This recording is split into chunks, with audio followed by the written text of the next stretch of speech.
Hi everyone, and welcome back for another episode of Round Robin, where we spin the wheel, chase the chaos, and see where the conversation lands. I'm your host, Tracy Preston, along with Christine Mulligan, Nina Mulligan, Angela Hoefler, and of course, my husband, Todd Preston. Hey everyone. Hello.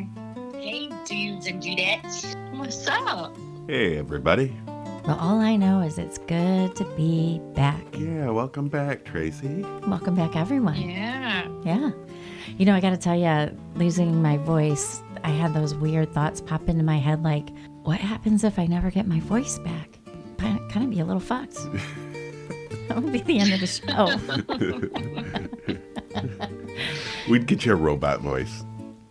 Oh my God. I'd be like Stephen Hawking. I just have to pound away on a keyboard. I don't think anybody would listen. I would listen. Aw, thank you. So what's happening with you guys? Anything going on this week that you want to chat about before we get into our topics? Anyone? Well, I'm looking forward to my bestie coming to visit me. I'm looking forward to it too. Granted, it's ulterior motives. It's really to bring the kids down to all the parks for her spring break, but whatever. I'll take it. I'll take it. I know. It's a twofer. Spring break and hang out with my girlies. It's going to be a long-ass drive because we're driving. I'm looking for another normal week at work. That's going to be fun. Normal week. Yeah. Well, everybody else is having fun. I'll just be having fun at work. That's right. You have yourself a little party. Per usual. God, don't feel bad. I'll be having company at my house and still working. So you won't be the only one working. That's right. I'll be commiserating with you halfway. I'll be hanging out with two 14-year-olds at the theme parks. Well, you guys will have to keep in touch with me just so I have some humans to talk to. Well, we're definitely going to record Round Robin. I'm going to be recording live with the girls. Yeah. What? Yeah. The three of us will all be together. So I'll just be calling Angela and Todd. That's right. That's right. And I'm bringing new mics. See how they work for you guys. Yeah, I hope they work out. They're probably the same fucking mics, but we'll see. We'll see. That way, you guys, if you need to walk around and grab something, you can still yak at me. Oh, okay. You know what I mean? Because maybe you got to do something. As we do. I know. That's why I'm saying, because I always know who's walking around, by the way. I could tell. There's distance. I'm like, God damn it. What is she doing? Hey, we got stuff we got to do. All right. Well, if nobody else has anything, we're going to spin the wheel. Spin. Tick, tick, tick, tick, tick. Like Wheel of Fortune. Or the Price is Right. Wheel? Or the Price of Right, you know. Oh, the Price is Right. All right, so what are the topics? Where are we at? What do we end on? All right. Well, tonight, we are not staying in one lane. We've got a full menagerie of topics. And that's a big word. That is a big word. Yeah, I pulled it right out of my butt. Some are strange. Some are fascinating. Some that make you go, wait, what? And somehow, all of them connect in a really interesting way. Now, because whether it's hidden, worn, or completely unspoken, humans have always found ways to show power. Now, the first spin of the night lands on something that has fascinated people for centuries, and that is secret societies. Ooh. All right, so we are going to talk about groups like the Eleusinian mysteries in ancient Greece, where people participated in rituals so secret, revealing them could mean death. Or the Hashashin. Hashashin. It's a shadowy group in the Middle East known for targeted assassinations and psychological warfare. In fact, the word assassin comes from them. Hashashin. It's always nice to know origins. And then you've got the Knights Templar, which I'm more familiar with. Right. I don't know. I didn't know the other two. Now they're powerful, wealthy, and suddenly wiped out under accusations that many believe were more political than truthful. And of course, the Freemasons, which are still around today, still surrounded by speculation, symbolism, and secrecy. So right out of the gate, Todd,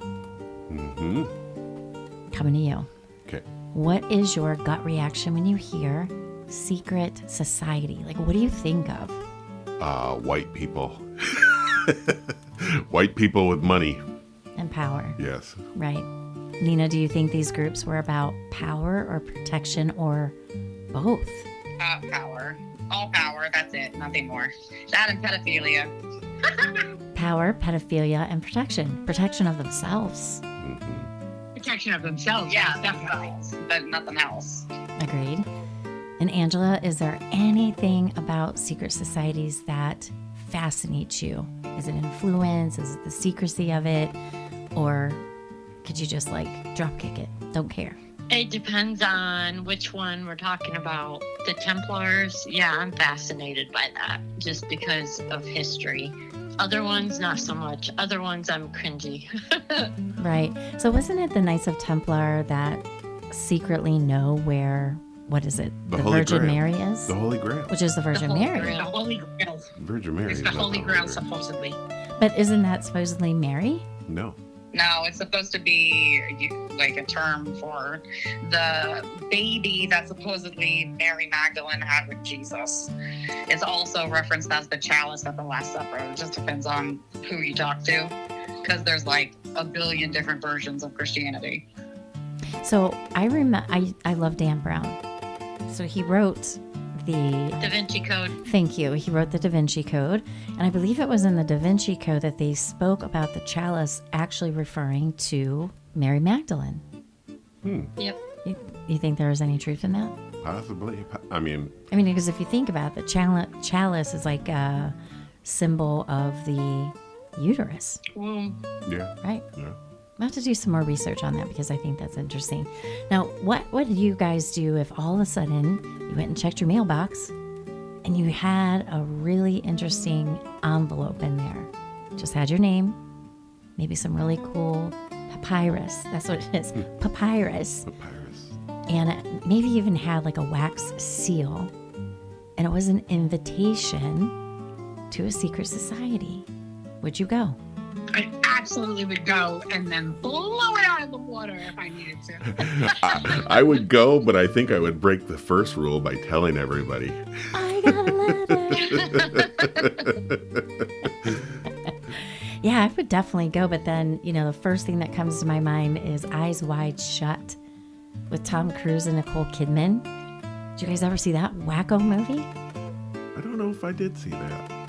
Anybody else? What about you, Nina and Christine? Did you guys ever see it? Yes, I did see it. I did see it too. I thought it was a horrible movie. I hated it. Yeah, I didn't care for it. I hated it. But it was, right, they all wore masks and robes and very wealthy, very elite. So that's the first place my mind goes. Is like, it's like an Eyes Wide Shut thing? Gross. We've seen a couple other movies that were kind of like that, little secret groups, all wearing masks. Wasn't there a few other movies we saw like that? There was one really crazy movie and we hated it.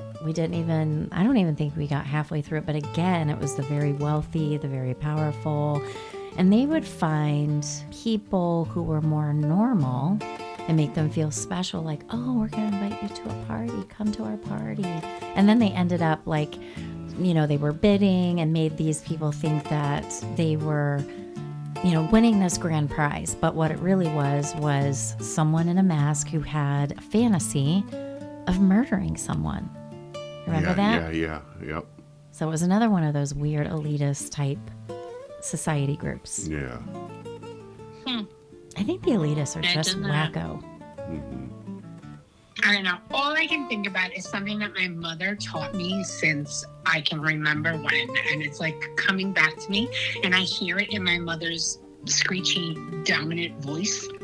Secrets are lies, Christina. And anybody who keeps those secrets, trust me, they end up being the one who cries. Secrets are lies. The keepers will cry. That's it. That's all you need to know. So I don't fucking lie. That's what you gotta say. And I can see and hear your mom in my head. Those are wise words. Yeah, it was like a yeah. whole spiel. Like anytime there was something that was told and I'd be like, well, I don't know if I should tell you because they said it was a secret, anything like that. If I ever said that as a kid, she would go into her whole little, it was almost like a sing-songy kind of thing. She'd be like, Christina, secrets are lies, Christina. Anybody who keeps them, trust and believe, they'll be the one crying. Secrets are lies. The keepers always end up crying. Or something like that. You know, it was like a whole to-do. She'd say it like 3 or 4 times in a row in a little different ways. But secrets are lies and the keeper cries. That's all I ever came away with. Hey, I love it. And guess what? You still remember it. Yeah, 50 years later. Yeah, she did a good job. I can just see it now. Like she blasts it out to you, and then a little while later, maybe at dinner time, she's, putting dinner on the table, throw it out again, putting you to bed. Yeah, the whole point is it was really, the twisted thing is, back in the 80s, it was a real fear. I think of all mothers, you fear when your daughter goes out anywhere that they're going to get kidnapped or molested. So the big thing is that, they didn't just teach you stranger danger, they taught you the danger of family members. You know what I mean? Like keeping secrets among people. If an adult man ever asks you to keep a secret, that's not a good thing. That's a bad thing. And if your friends ask you to keep secrets, that's because they're trying to hide something bad. Secrets are always bad, innately bad. So if anyone ever asks you secrets, you had to tell your mom right away because it could be bad for you. So it was like ingrained in me, not just me, but even my friends. Like I vaguely remember like my friends, if somebody said secret, they'd be like, oh, that's a bad thing. You're a liar. You're a liar. And it's like if anybody ever said anything about secrets, it was like, nope, you're a liar. See, what we need to do is, I'm glad we're talking about this so that mothers who are listening to this can spread that to their children. Because I just started listening to the audiobook, I'm Not Your Daughter, and I'm just mortified and sick because this poor woman was molested by her own father. It's a secret. And I would imagine most young ladies who are in these types of situations, they believe it. They're little. Yeah, that's the thing, is that, kids are impressionable. Mm-hmm. So if you tell a kid that it's a secret, sometimes that kid might actually be excited about having a secret, and it's a special thing, right. Not realizing that this is totally not normal and it should not be happening because the person who's grooming them has groomed them to think of it as a fun thing, that we shouldn't tell anybody else about. So yeah, that is actually a good thing, and I do not regret learning it as a child and passing it on to my own children. Secrets are lies. That's it, period. Period, end of story. Anybody that tells you they got a secret for you to keep, that's because they're going to get in trouble if you tell somebody. So when somebody That's asks me if I can keep a secret, I always say no, I can't. I got loose lips. I can't keep a secret. Must sink that ship. That's TMI, Trace. TMI. That's right. All right, well, now we're going to shift.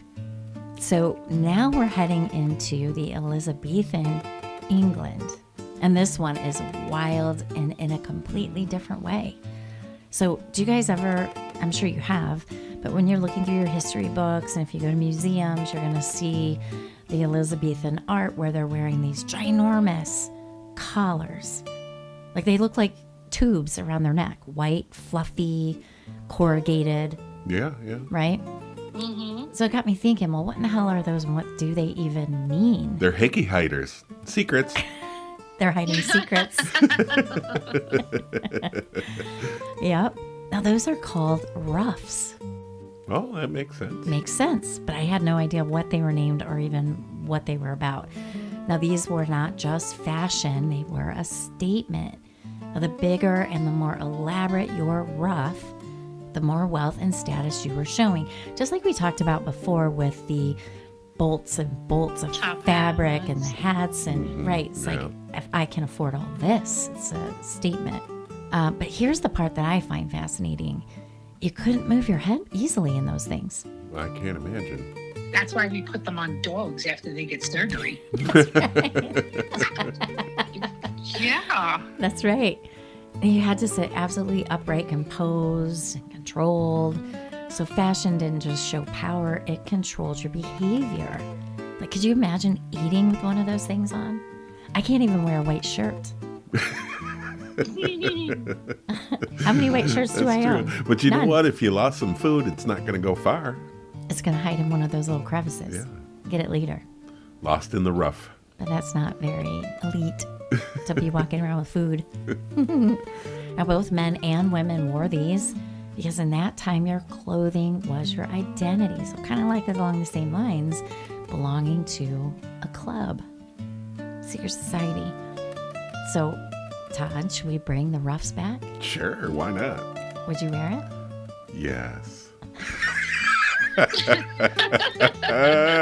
Mine would be so obscenely big. So, of course it would. The bigger, the better. Look how rough I am. Right. And Nina, do you think that is beautiful? Is it beauty, or is it about control? I just think it's weird. It's too hot in Florida for that. Like, we can't be having all that up on my neck. I'm too perimenopausal for that shit. No, thank you. What if they had But, built-in I mean, fans? I feel like anytime anything is done as a show of like superiority, it's often going to come with restrictions. Like, because that's like their whole shtick. They're like BDSM, but like to themselves. So they're like, I'm super wealthy, but then I'm gonna make like a billion rules that I have to follow that drive me nuts. And wear like stupid clothing that's super uncomfortable. But like, I do think in women's fashion over the years, it has been used in order to stifle them, like the binding of feet, you know, and women in China so they can't run away. So I don't know exactly what their purpose was for back then other than to be gaudy and showy, but I'm not wearing it. I don't think I could do it either. It would drive me nuts. Now, what about you, Angela? Could you wear something like that all day? No. And if you did, would it be white or black? If I did, it would be black. But I wouldn't be caught dead in that. Like, for real. Like, that is truly awful. What if it came back in I will fashion? say, no. I've never been a fashionista. I've never been one. No. Hell no. No. I think we're all, well, Todd's the only one.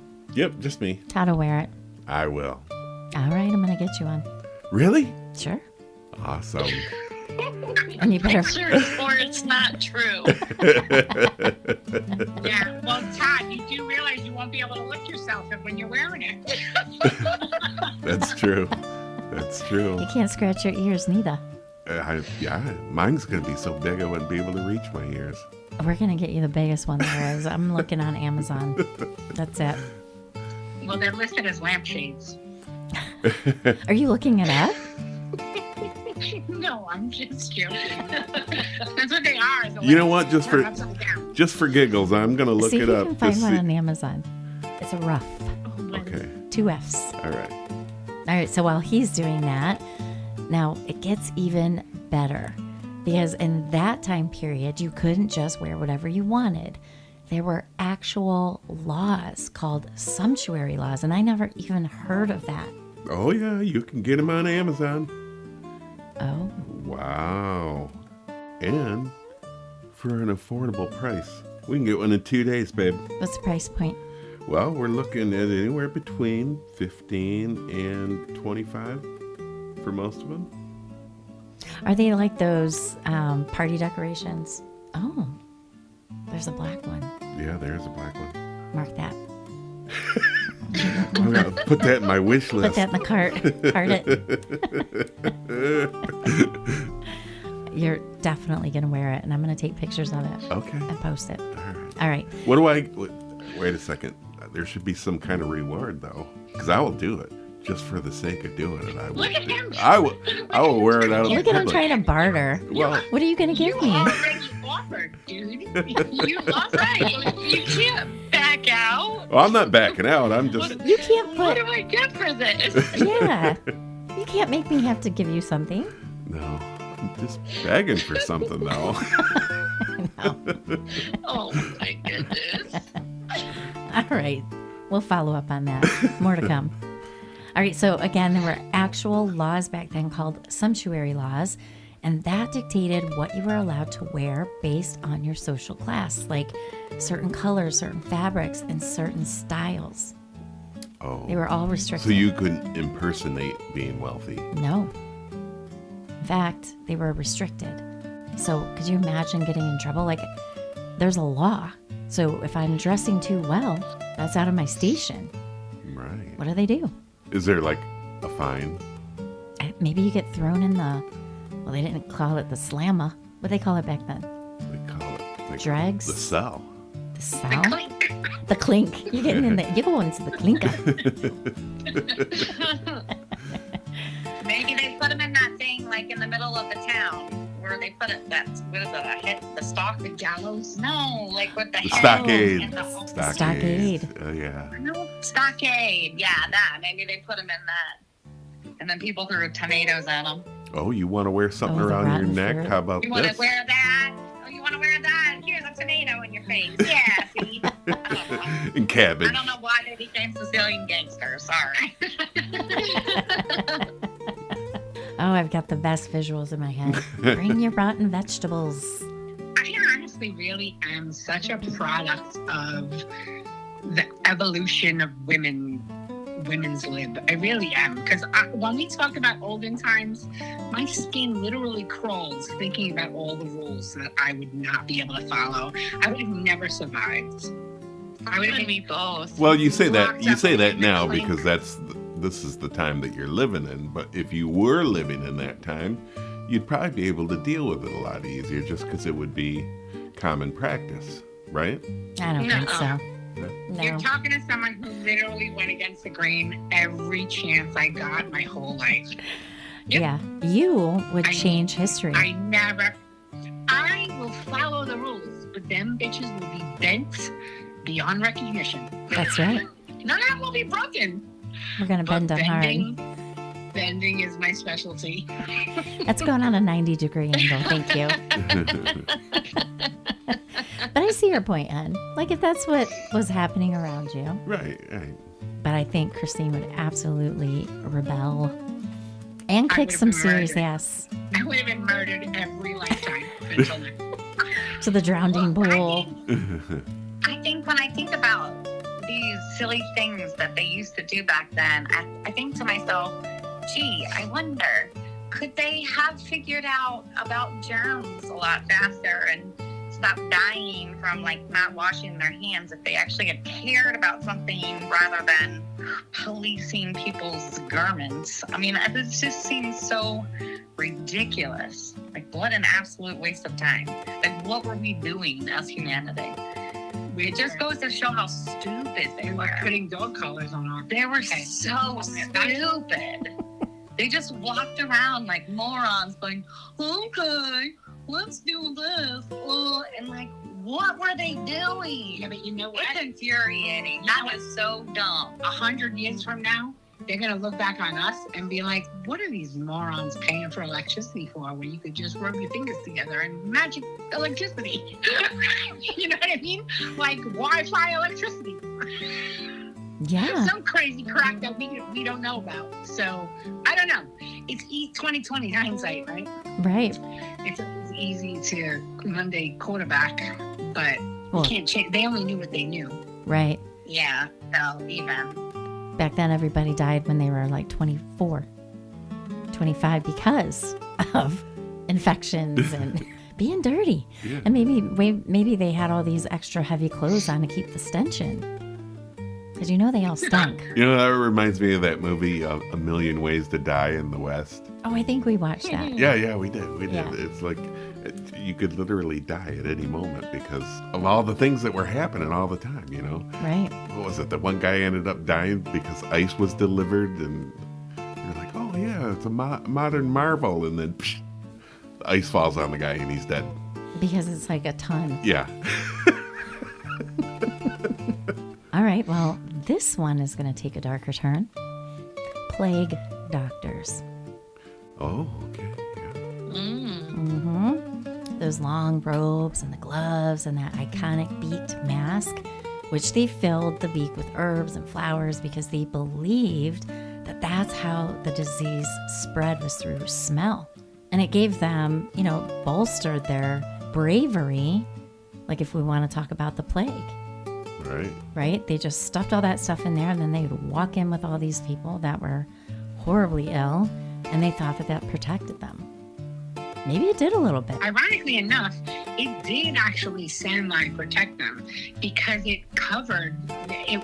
Like the beak held the herbs and flowers, but it came to their chin.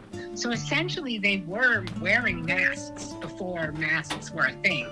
So those doctors were less likely to catch airborne illnesses. However, they still did because they wouldn't wash their hands and then they wiped their face after they took the beak off. So, ta-da. Because they never washed their hands. Right, they never washed their hands. But if they would have believed more so in soap and water before taking that beak off, it actually would have been effective. Right, it's kind of like the almost like a surgical mask. Almost like a N95. Because like the herbs would have been like a carbon filter. Right. Almost. But my thing is like, okay, so you're doctors and you're like, I believe that this goes through smell. Why would you not equate that to the fact that it was flying through the air and like that is how you would contract it? Again, you only know what you know when you know it. You don't know what you don't know. Nope. And They the made it up. medicine, still a lot they don't know. That's right. Now I'm going to tell you right now, if I saw one of those dudes walk in toward me, I would be absolutely terrified. I would not feel comforted. Could you imagine being a very, very sick person? And here comes this dude like that. I would think, oh my God, this is the freaking Grim Reaper. Well, it's like the in fashion now too. I mean, it like made like this huge comeback, especially with COVID, because everybody was wearing masks, and then so you see all these memes and stuff, and of course with the steampunk trend and everybody like that, and then you start seeing Halloween masks, and they've got the plague mask, and so it's made a comeback just for the sake of fashion, just for funsies. But you're right, back then it wasn't funsies at all. Agreed. Not at all. I totally was a plague doctor for Halloween a couple of years ago. I think you told us about that. Yeah. You're going to have to, I hope you have a picture. I would love to see it. I do. Awesome. I do. I'll send it after the call. Awesome. Well, what's interesting is every single one of these, the secret societies and the ruffs and the fashion laws and even plague doctors, they all come back to the same thing. Humans have always needed ways to show who they are, where they belong, and how much power they hold. Sometimes it's hidden, sometimes it's worn, and sometimes it's just plain strange. Now, I think I've already asked this question, but would there be a secret society that you would join? Yes. My secret society would be the Truth Tellers organization. Secrets or Lies organization. Yes, Secrets or Lies. I would do that. I think there is some kind of fascination with knowing something that other people don't. Is it about just belonging? I think so. Maybe you feel like you're part of something bigger if you were to join something like that. But I think, in the grand view of it, you're part of something bigger if you know what everybody else knows. Right. Right? Well, let's take your brother, for example. Okay. Was he not in a Freemasons society? Yeah, I'm not sure if he still is, but He was. yeah, he was like super duper proud of it. And You had their meetings. Excited. You had to pay. Yeah. You climb up the ladder. You bring new people in. yeah, I think it's all about getting more money. I mean, I think so too, because if it really is an exclusive group, why are you always looking for new members? right. They need to bring more money in. We need somehow to make. Not everybody can join, unless you Back in wanna. the day, You wanna join? Back in the day, my ex belonged to the Freemasons, and in New York, I don't know if it's everywhere, but it was called the Emerald Society. And basically, it was a club of dudes that paid memberships and whatnot and went to meetings and all of that. But essentially, it was about getting good jobs. At least the Emerald Society was. It was almost like unrelated nepotism. People in the clubs got dibs on trades positions.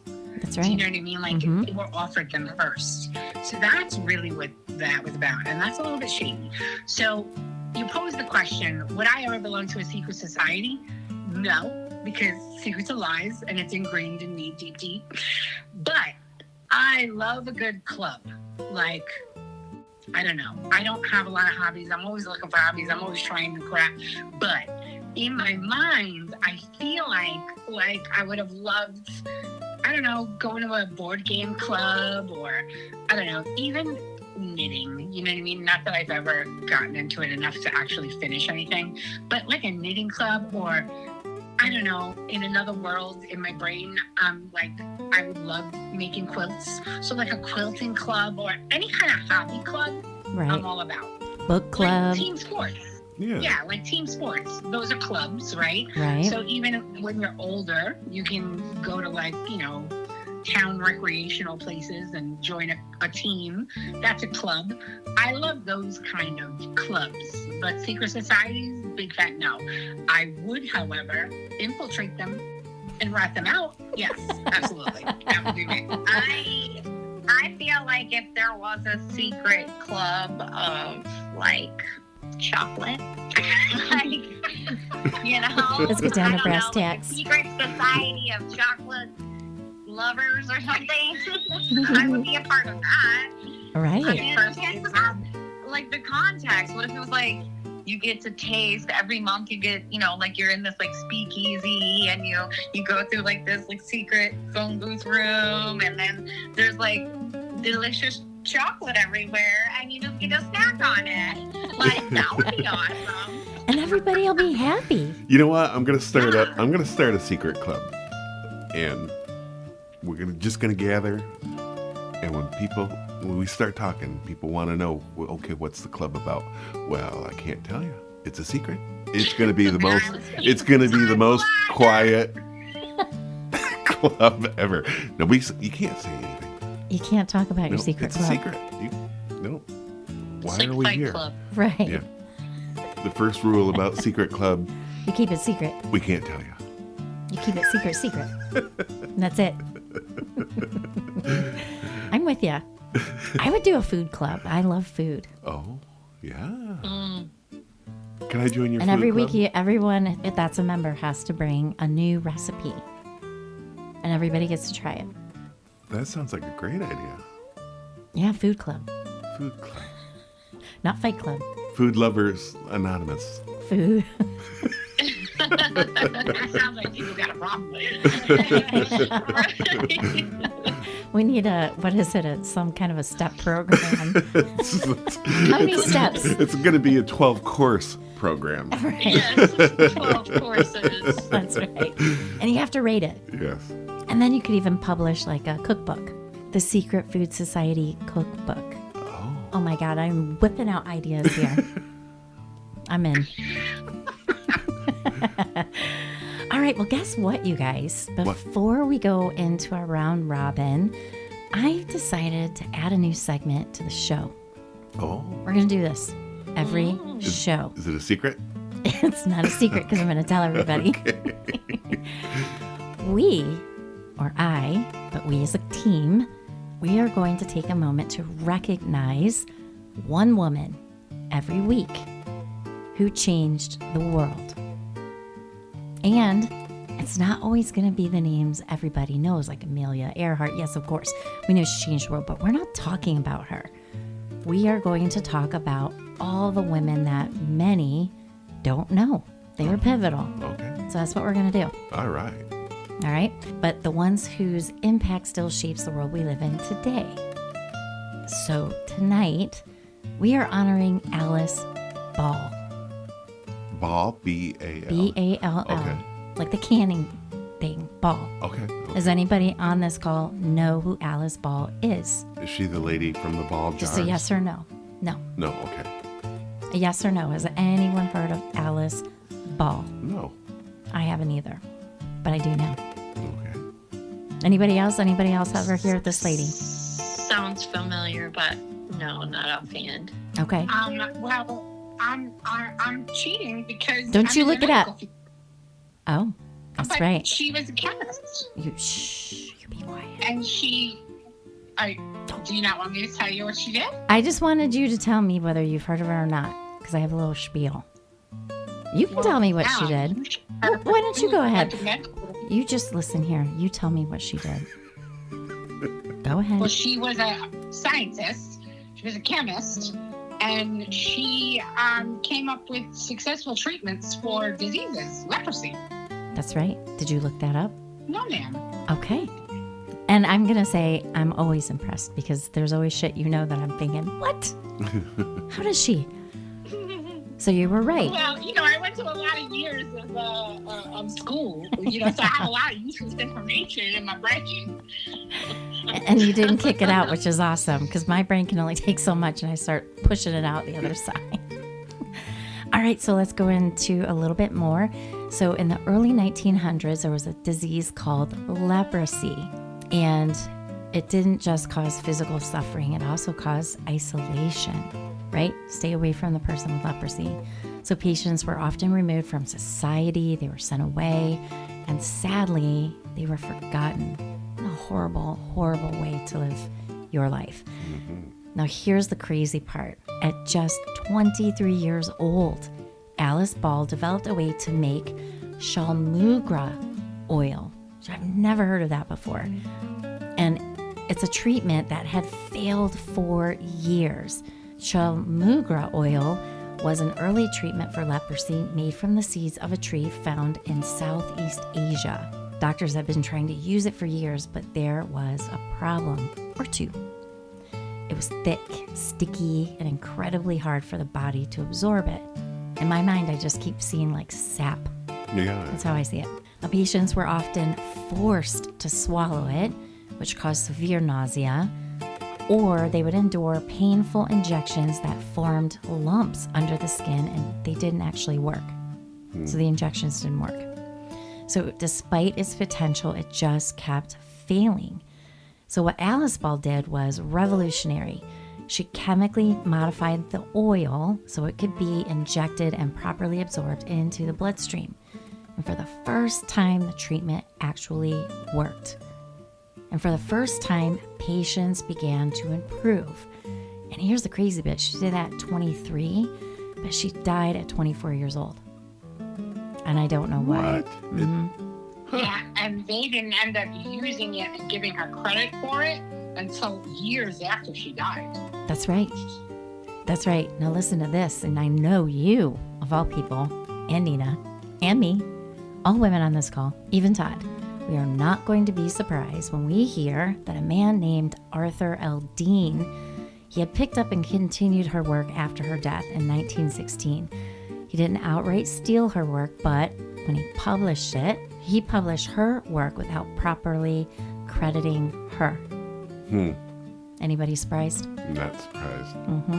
No. Not at all. Yep. And at that time, the treatment became known for a time as the Dean method. Son of a bitch. Now, it wasn't until later that her contributions were finally recognized, and today it is known as the Ball method. So at 23, she didn't just do research, she changed what was possible, and her name deserves to be remembered. And tonight, we remember it. Alice Ball. Alice Ball. That gave me the shivers. It did. That Did you get the That was a good chippies? Yeah, I got the chippies right down my legs. Woo! All right. So that's all I got for you guys. So what do you say we spin into our round robin recommendations? And as a reminder, we have a scale. 1, only if you're bored. 2, background noise. 3, solid watch. And 4, highly recommended. And number 5, which we've never given out one, I don't think. No. Drop everything and spin it immediately. Yeah. So that's our scale, 1 through 5 spins. So who wants to go first? We'll go. I'll go. Okay. Go ahead. Go Go ahead. Okay. So mine is called The Madison. Have you guys heard of it? No. I don't think so.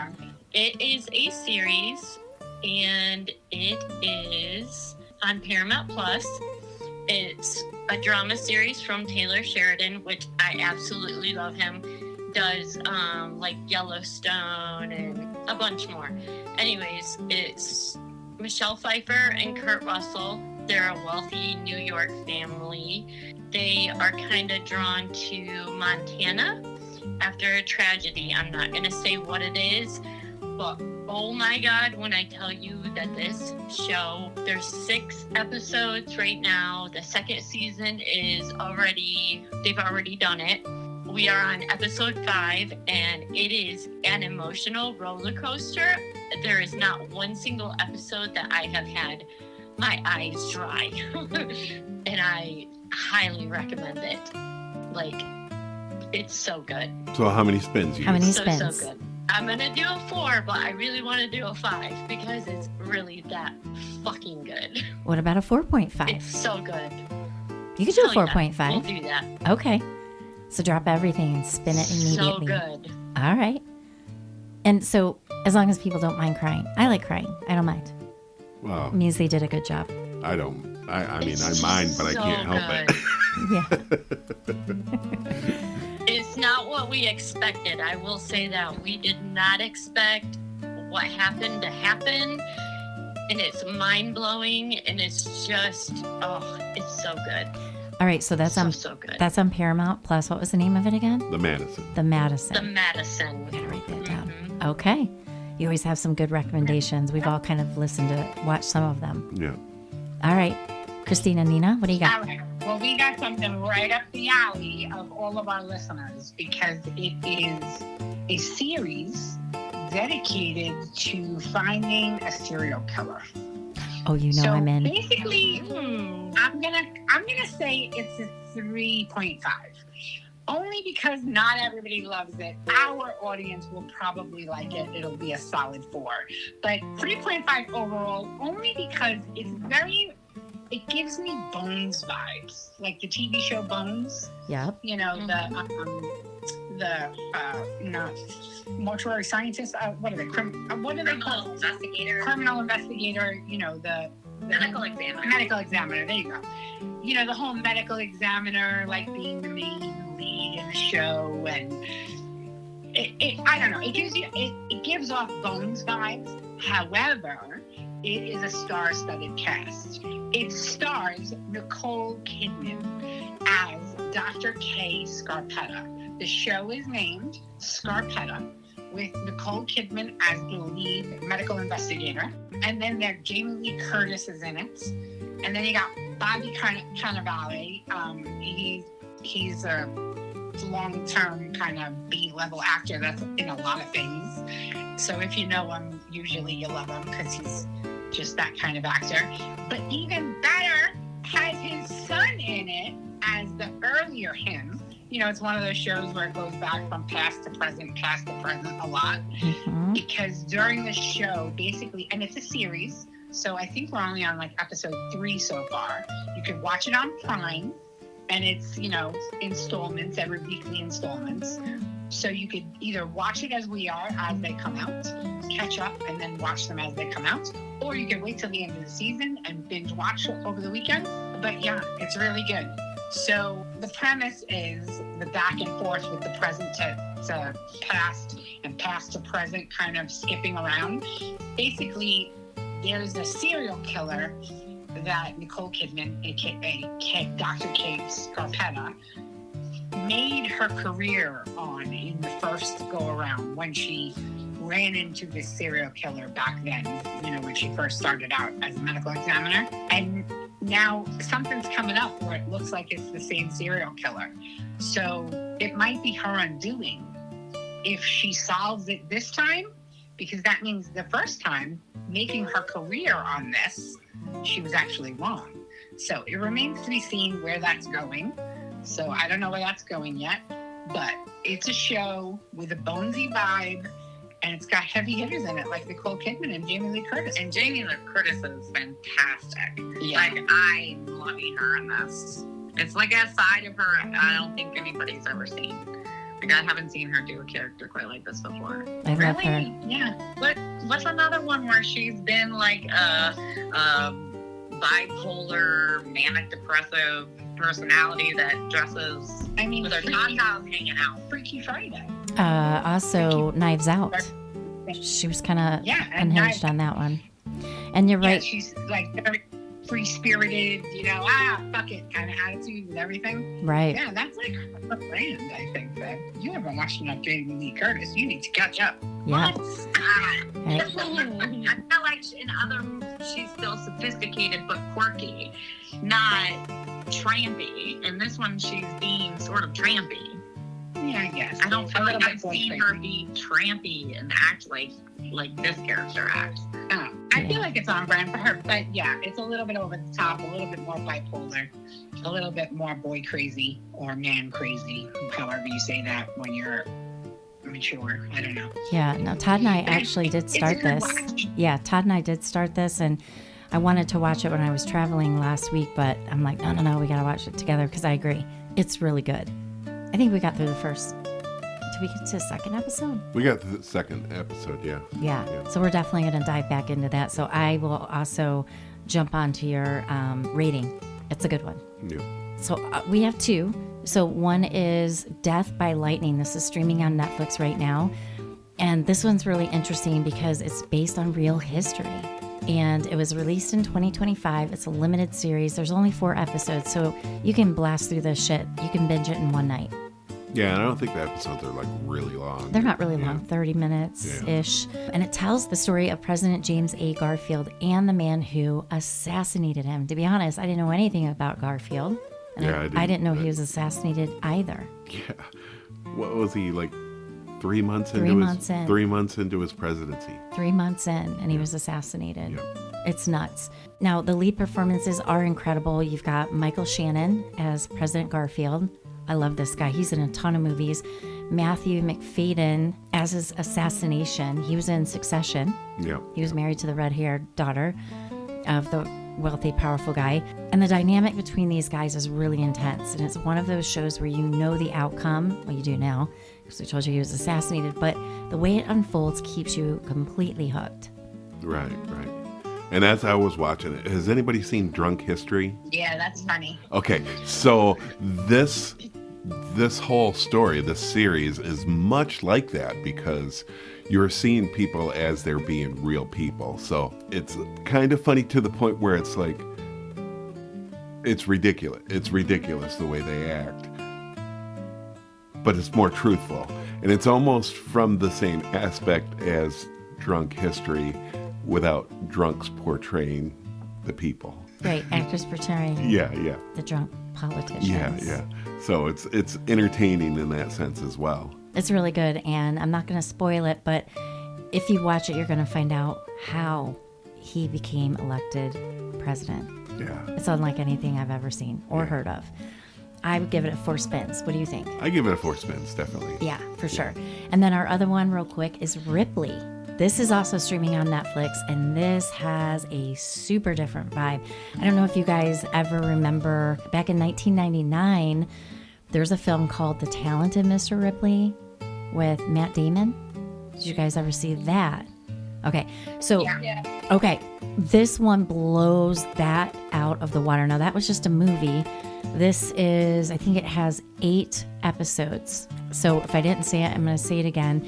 It was released in 2024 as a limited series, and it follows a con man named Tom Ripley who gets pulled into a world of wealth and deception and identity. And it stars Andrew Scott. He's someone I've never seen before.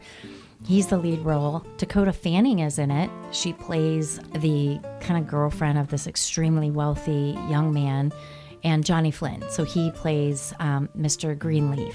And what really stands out with the style is it's all black and white. It's very moody, a very slow burn, and very, and I mean very psychological. After I finish it, this is what I binged when I was working in Mobile last week. I couldn't stop thinking about it. And the whole time I'm watching each episode, like I'm literally on the edge of my seat. It's nuts. So anyway, Todd hasn't seen this one, and it's not exactly a remake. So let's put that out there. So if you've seen The Talented Mr. Ripley, it's along the same storyline, because as I'm watching, I'm like, wait a minute. This storyline sounds familiar, but it's totally different. It's fresh, it's darker. It's a darker retelling of the original novel.